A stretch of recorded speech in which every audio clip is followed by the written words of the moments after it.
Hi friend, गाड़ी आज हमारे पास टाटा एस है गोल्ड BS6 मॉडल। गाड़ी में कस्टमर का कंप्लेन है, गाड़ी स्टार्ट नहीं हो रही है। आपको सेल्फ मार के दिखाता हूँ। यहाँ पे इग्निशन बंद करके ऑन करता हूँ और यहाँ पे सेल्फ मारेंगे। देख सकते गाड़ी चालू नहीं हो रही हमारी। इसको एक बार स्कैनिंग करेंगे। यहाँ पे मैंने स्कैनर लगाया हुआ है उसका, देख सकते हो। और यहाँ पे स्कैनिंग कर लेंगे गाड़ी को।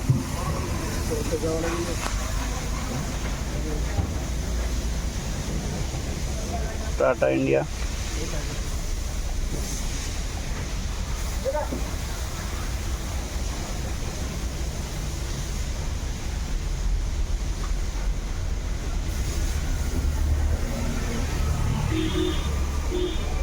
यहाँ पे व्हीकल सिलेक्शन, पिकअप व्हीकल से BS6 है, डीजल गाड़ी है, टाटा एस गोल्ड है।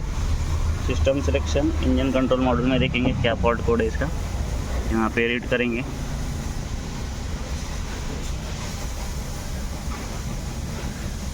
यहाँ पे यूरिया लेवल लो दिखा रहा है और क्रैंक सेंसर नो सिग्नल दिखा रहा है। एक्सीलरेटर पैडल का 3 फॉल्ट कोड आ रहे हैं हमारे। यहाँ से बैक करता हूँ और क्लियर करता हूँ। यहाँ पे ओके, वापस से रीड करूँगा।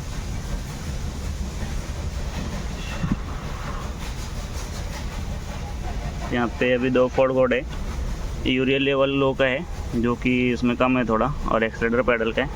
और वापस से सेल मारूंगा, उससे गाड़ी हमारी बंद नहीं पड़ेगी। लेकिन स्टार्टिंग प्रॉब्लम हमारा दूसरा कुछ है, तो एक बार सेल मारूंगा। यहाँ पे वापस सेल मार रहा हूँ मैं। ये गाड़ी चालू नहीं हो रही।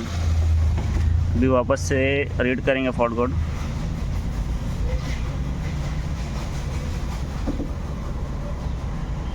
यहाँ पे देखेंगे तो क्रैंक सेंसर नो सिग्नल का फॉल्ट कोड आ गया, वापस से कंफर्म में है।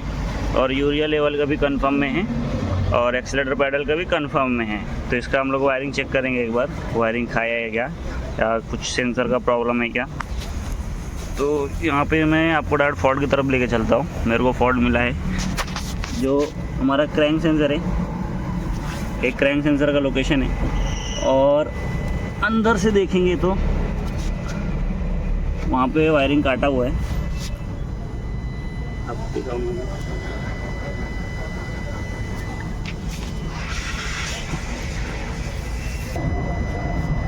यहाँ पे देख सकते हो, ये इसका वायरिंग है। गियर बॉक्स के ऊपर क्रैंक सेंसर का वायरिंग है, जो कि चूहे ने काट दिया है। और इस पर हमारी गाड़ी चालू नहीं हो रही, ये देख सकते हैं आप लोग यहाँ पे। तो वायर जॉइंट मार लेता हूँ मैं और हमारी गाड़ी चालू होती है क्या, देखते हैं।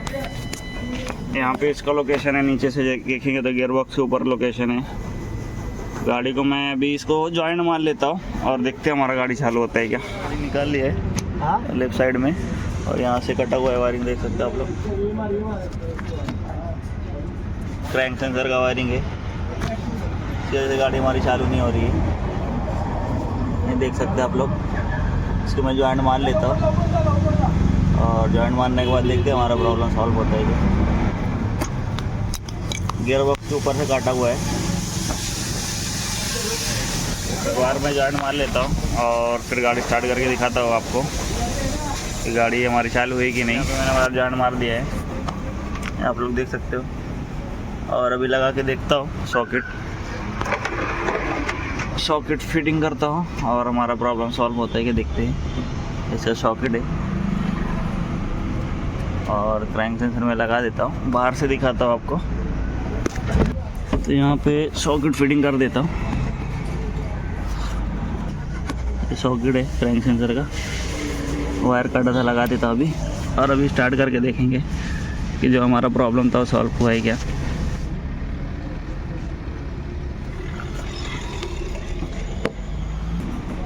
यहाँ पे मैं बैटरी वायर लगा लेता हूँ सबसे पहले।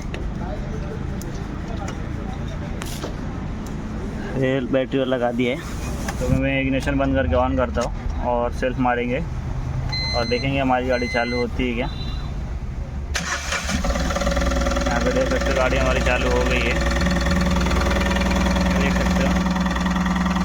और अभी स्कैनिंग करके देखेंगे जो हमारा क्रैंक सेंसर का फॉल्ट कोड था वो हिस्ट्री में गया है क्या। गाड़ी स्टार्ट रखा है मैंने।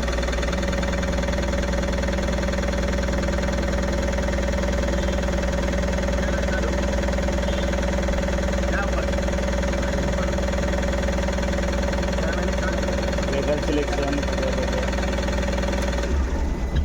इंजन ऑफ करेंगे। डीजल गाड़ी, टाटा एस गोल्ड।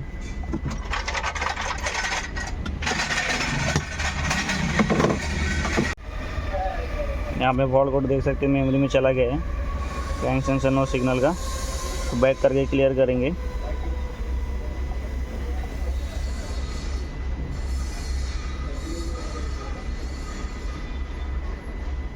यहाँ पे 2 ही फॉल्ट कोड है, यूरिया लेवल का और एक्सीलरेटर पैडल का। वो मैं आपको अगली वीडियो में बताऊंगा। लेकिन अभी जो हमारी गाड़ी स्टार्टिंग प्रॉब्लम के लिए आई थी वो गाड़ी स्टार्ट हो गई है।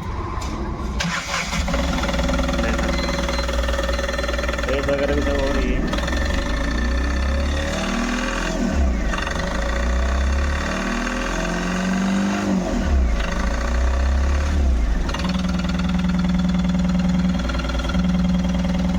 वापस से बंद करके स्टार्ट करेंगे।